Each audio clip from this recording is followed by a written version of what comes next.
This time, we look at the principle of inverse power laws.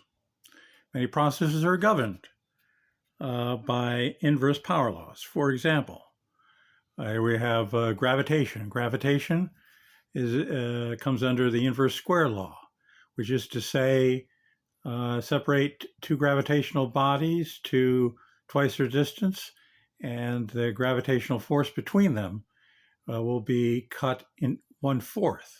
Separate them 3 times the previous distance, and the force of gravity between them drops to 1/9. Conversely, if we move them to half their distance, they experience 4 times the gravitational force than they did previously. So gravity drops off as a square of the increase in distance. Same with the Coulomb force. Force between two charges drops off 4 times for every twice increase in distance. Every time you increase the distance by 2, the force between them decreases by 4. Move them to 2 charges closer together. The force between them is square of the change in distance. Okay, so the same also applies for intensity of luminosity or radiation. Right. Also, right, when we see objects shrink as we move away from them or get larger as we move closer to them, linearly, if we move to half the distance from one distance from an object to half that distance, then each dimension it doubles in length.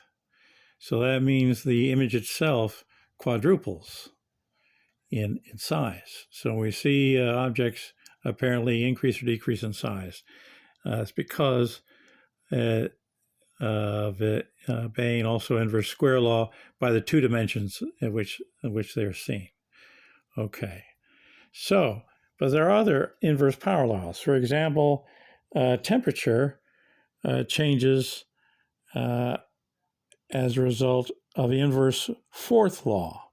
That is to say, move away from an object that's producing energy for temperature. So you experience one temperature at some distance from a heat source, move twice away from the heat source, and you experience 1/16, right? 2 to the 4th power, 1/16 of what you had previously. Move to half the distance, of course, you experience the temperature raises 16 times.